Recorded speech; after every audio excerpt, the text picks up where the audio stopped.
if you remove me as a Nigerian president, I go shut down Nigeria. My people, no be small thing o. Tinubu don let the court understand say if they remove am as a Nigeria president, na be say the country no go contain anybody o. Wahala go happen. A lot of people talk say this one a threat to the court. Say why a whole president of Nigeria go dey tell court say if the court talk say because of say he no get 25% of FCT, my people say they won't try to remove am. Na be say the court don buy wahala. E be like say Tinubu don dey see the sign say they won't cancel the 2023 election. That is why Tinubu decided to tell the court in advance say if una try wetin I no supposed to try, na be say wetin the court wan put Nigeria through, their power no go reach am. A lot of people dey talk say make Tinubu accept the outcome from the court, because na only court na go fit talk whether the 2023 election make they allow Tinubu to dey rule, abi make e comot, make they redo the election again. Because the stand wey be say the other candidate stand right now, na make they cancel, make they redo am again. Wahala don happen. Tinubu don come outside to come confirm am for us say the court wan try to comot am, and he don see am say na wetin they wan try to do. For that reason, he dey tell the court say make dem no dare wetin dem no suppose to dare. My people, make una go watch video, make una hear wetin Tinubu talk, wey draw a lot of people attention. Wey people dey talk say Tinubu accept the outcome of court o. My people, wahala don happen. The obedient people don dey talk, obedient versus the Tinubu supporters. My people everywhere don scatter, table leg don break. Make una go watch video. Brendan.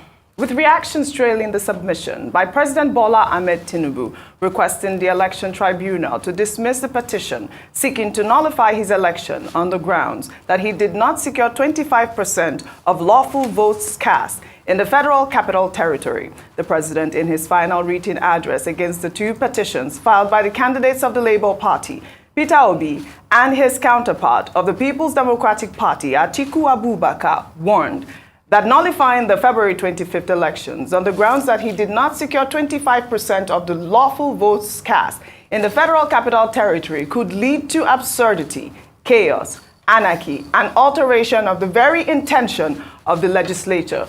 Tinubu also stated that the two petitions seeking the nullification of his victory are not familiar with the country's electoral laws. Rufai, I'm coming to you, but let me take Carlos' tweet, because this is actually the bone of contention, because as you recall, our sister publication This Day put out a tweet, with that statement, and it's garnered more than 2.5 million comments. Well, Carlo wrote, the president of the largest economy in Africa is telling foreign investors that if the courts in a legal ruling in his own nation remove him from office because he failed to meet the conditions set by his nation to become president, there will be anarchy and chaos. In essence, if he is allowed to break the law and remain in office in contravention of the legal rules of his nation against the oath of office he took, there will be no chaos and anarchy. Over to you, Rufai. I'll take. People became lawyers on Twitter yesterday, giving their own different interpretation. Dr. Bati, I heard your interpretation this morning. Rufai. For me, it is the court, the Presidential Election Tribunal, that will rule on the interpretation of the 25%. Yes. Whatever they come out with, for or against, I don't think interpretation of the laws of the country will cause any anarchy. Absolutely not. Fanning the embers and everything. I know that statement was from the depositions of his lawyer, President Tinubu's lawyer, Wole Olanipekun, because they are having their final depositions in before they make a judgment on it. It is for him to make his case. You can say he was making his case while he was arguing, but it is the court that will rule, and whatever the court rule, there's not going to be anarchy. I've heard a lot of people argue and said, oh yes, the court of public opinion and all of that, it reads the body and temperature of the nation. The law is the law. If it rules for or against, the law will reign supreme. It's not happened before, blah, blah, blah, blah, blah, blah, blah. Those are just conversations. Because it is still the courts that will rule. All we can call on the judiciary to do is to stand tall. Across board. Yes, opinions are divided for and against and all of that. But we need to be able to build a country where the rule of law will stand tall. Because we don't do it for ourselves. We also do it for the way other countries see us.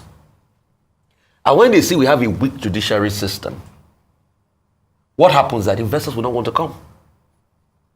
So the judiciary should also know that they are not only ruling based on the law now, they are also ruling based on what will become the outlook of Nigeria. So they will be the one to determine this 25%. We've never had a time where we've tested it. People can only make other inferences, like, they've cited a part of the constitution that says, treat it as long as though it's this, it's that, and all of that. You can have all the legal jargons. But it is when the court rules, conjunctively or disjunctively, you can pick up the narrative. All we should now do is not to heat up the polity. Mm-hmm. Let us wait for the court to rule. And let's not also forget, after the court rules, there's also a Supreme Court there. Yes, absolutely. After this judgment, let us remember the fact that Nigeria will continue to exist. And Nigeria will continue to grow. But the question is, how do we see ourselves after things like this? That's what matters the most. Yes. And in building a country, it is a collective work. Right. Albeit the British coupled this country together in 1914. They started the process in 1906 after coupling the Lagos colony and the Southern Protectorate. And 1914 they add the Northern Protectorate to it. You can say all of that, but the truth has to be said. Nigeria will continue to move. Absolutely. After this judgment, after the consequence of this judgment. Yeah. But all we should do is try as much as possible to deepen the rule of law and make fairness and justice be the order of the day. The court will rule based on the evidence in front of it, and it's already making its decisions. When it makes it, Nigerians will know. All right, Dr. Bata, I'd like your interpretation again in terms of what Tinubu's counsel wrote in that final submission. I understand that, anarchy can be interpreted in different ways, but I'll just take one more tweet of people that were trying to clarify Tinubu's win. This is from Pastor Okezie, who wrote, Tinubu got 25% in 29 out of the 36 states and FCT. Atiku got 25% in 21 out of the 36 states and FCT. Peter Obi got 25% in 17 out of the 36 states and FCT. Nigeria has 37 subnational entities, 36 states and FCT. Only President Bola Ahmed Tinubu met this constitutional requirement, 24 out of 36 states and FCT, and having the highest number of votes cast. He was declared winner and returned elected by the constitutional body, aka INEC. What is difficult to understand here? Dr. Abati. Okay, a number of clarifications. I think people must refrain from reading headlines and from headlines jumping into conclusions. It misleads a lot of people. Because you see a headline in the newspaper, you see chaos, you see anarchy, you just conclude and you start talking. Courts of law don't take their decisions on the basis of public opinion. You're right. Even if the judges themselves are members of citizens. They act on the basis of jurisdiction and the rule of law. And at the highest level, the Supreme Court has its own original jurisdiction. And the courts exist also as modulators, as stabilizing forces, even as they discharge their functions under the Constitution. That's number two. Number three is that, the principle in law is that you must hear the arguments from all parties to a matter. In this particular case, you have the PDP going to court with Waziri Atiku Abubakar. You have the Labour Party going to court with Mr. Peter Obi. And if we just collapse what they were asking for, they're saying that Section 134(2)(b) must be read to mean the reference to the Federal Capital Territory means that whoever will become president must score 25% in the Federal Capital Territory. And that Tinubu, having not obtained up to 25%, is not qualified to be president. Now, he got 19% in the Federal Capital Territory. Two, they said the matter in the U.S. District Court, that he had been indicted or convicted, whatever, and because of that, he should be disqualified. Three, one of the issues they raised was about Shettima, his running mate, who they said was a dual candidate, having, been chosen as a senatorial candidate in his home state of Borno. Those were the basic three issues. So They gave their, they filed their defense. They called their witnesses, total of 14 in law. And the court gave counsel to Tinubu and the APC to submit their written address within 10 days. And that's precisely what, Wole Olanipekun, who is lead counsel to the APC and Tinubu group, did. And he just took all those issues raised by, the two major, the petitioners, one by one, and he debunked them. I tried to give a summary earlier on. He said, for example, section 1342B, cannot be read disjunctively, that it must be read conjunctively.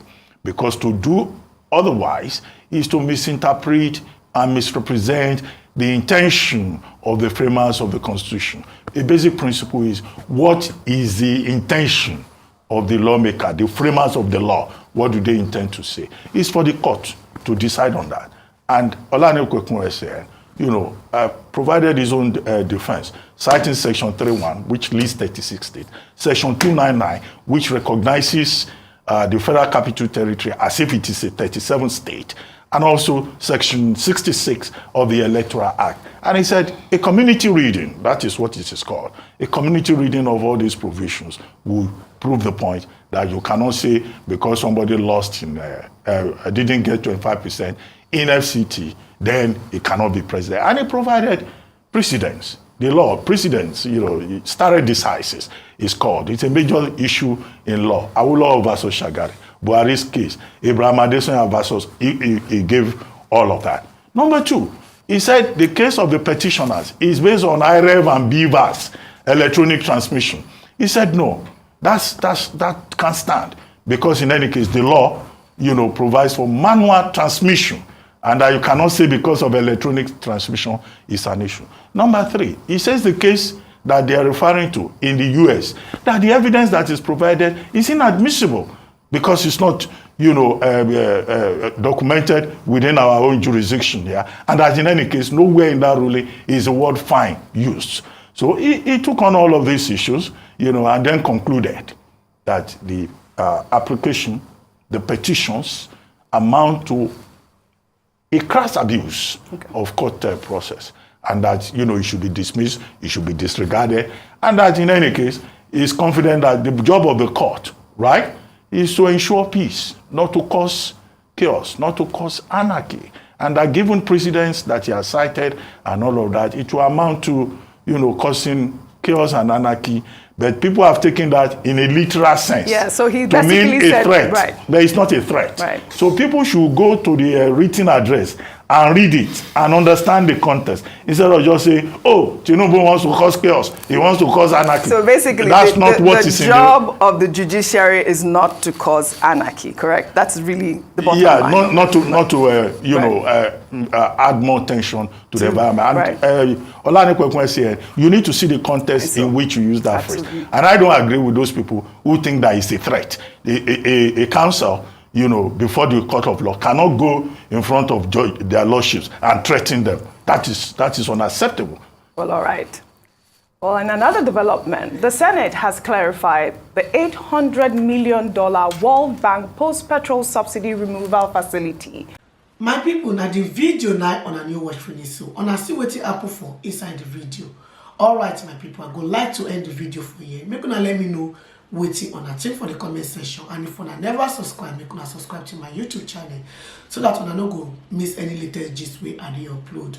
And those of una will be see una never follow my Facebook page, make una follow so that una no go still miss any latest gist wey I dey upload. And bye bye till I come on our next time. Bye guys, see you guys in my next video. Bye guys.